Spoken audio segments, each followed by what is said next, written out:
Hi everyone. So, to those who do not know me, I'm a survivor, not just because of a war, but of a genocide. I was evacuated from Gaza to Ireland 3 months ago to continue my postgraduate studies. I'm standing in front of you today, alive and safe, but I carry the pain of millions who are not. I left Gaza during the most terrifying moments of my life, when everything collapsed, when nothing was safe, and when life had been reduced to one basic and urgent question: will we make it to tomorrow? Since this genocide began, food, something we all need to survive, has been used as a weapon.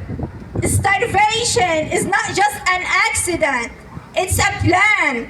And I'm not just saying that. I say this because I lived it. Bombs may shatter buildings, but hunger shatters souls. And in Gaza, people are not just dying from airstrikes, but from malnutrition, from dehydration, from the slow wait during that time. I lived through this reality for over 16 months, and every single day during that time, I felt like a year in hell.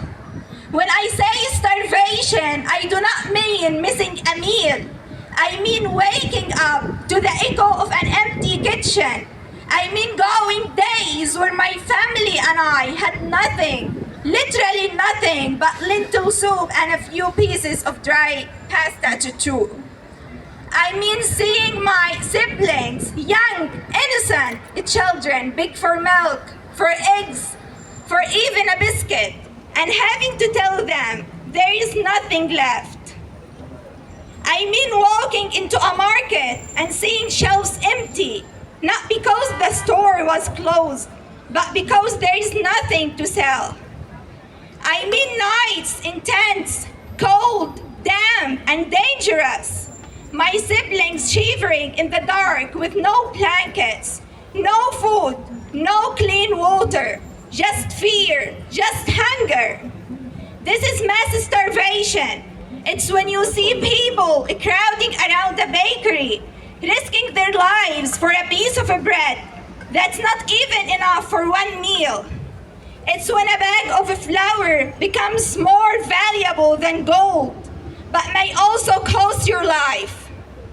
It's standing in line for hours with thousands of others just to get a scoop of rice, a spoonful of lentils, or a small gallon of water.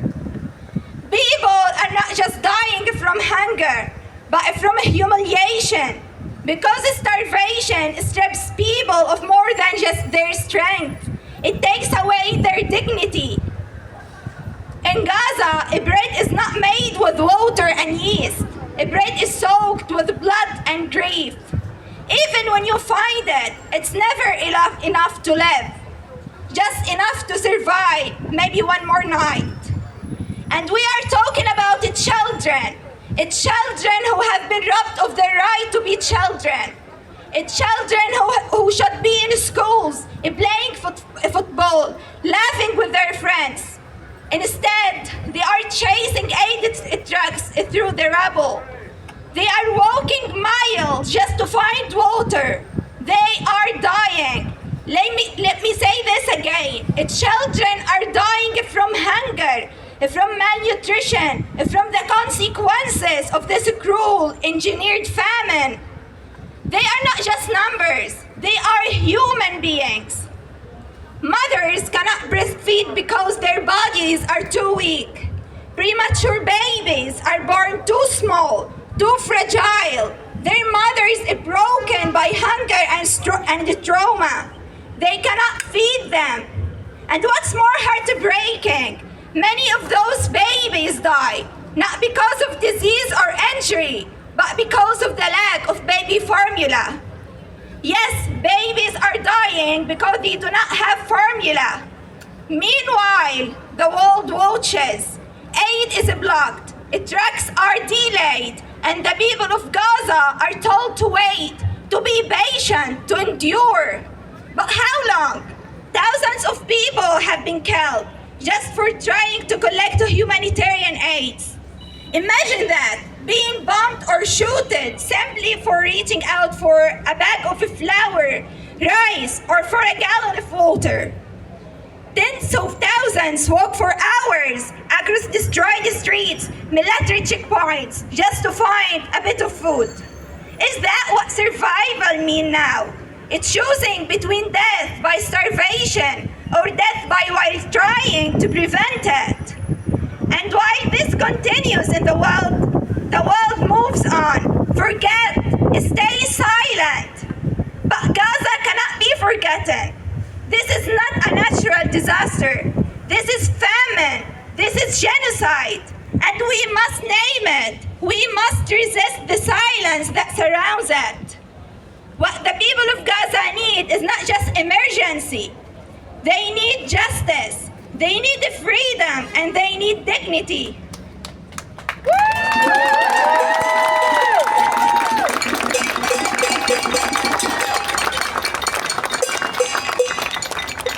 Thank you.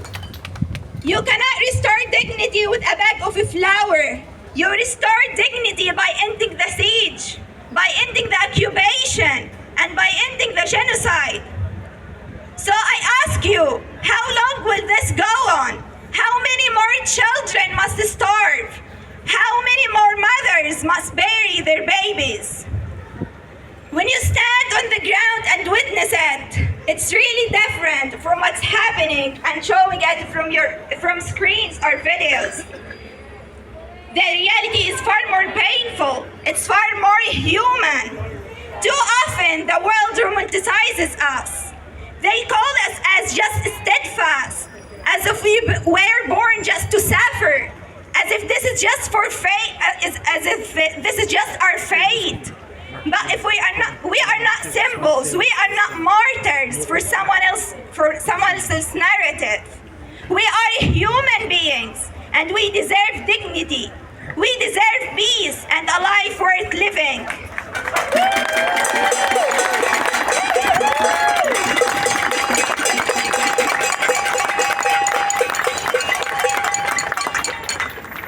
Our children deserve more than just survival.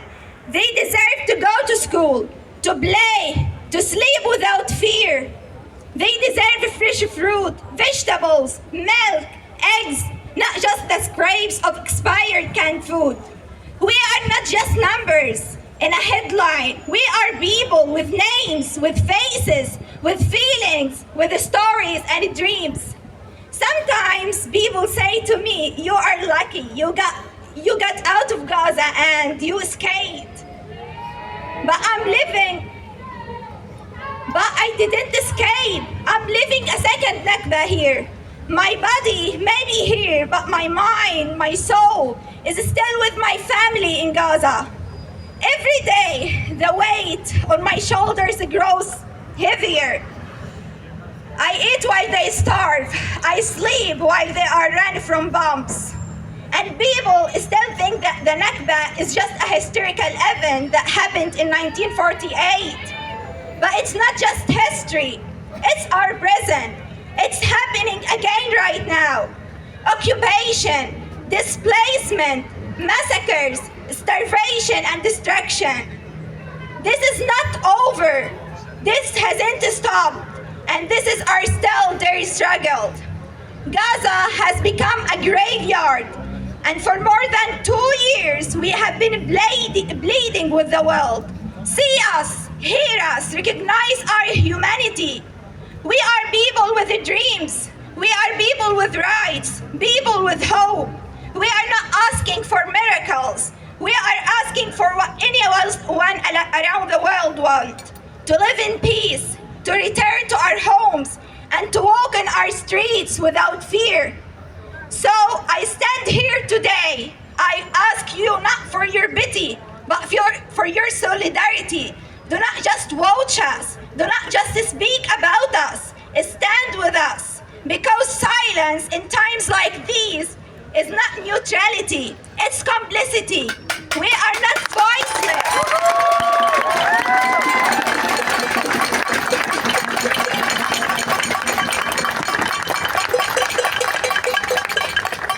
We are being silenced, and we need you to help amplify our voices. Demand justice, demand accountability, and demand humanity. Because until every Palestinian child can sleep without fear, until every family can return home without begging for basic rights, until Gaza breathes freely again, none of us are truly free. Thank you. Yeah!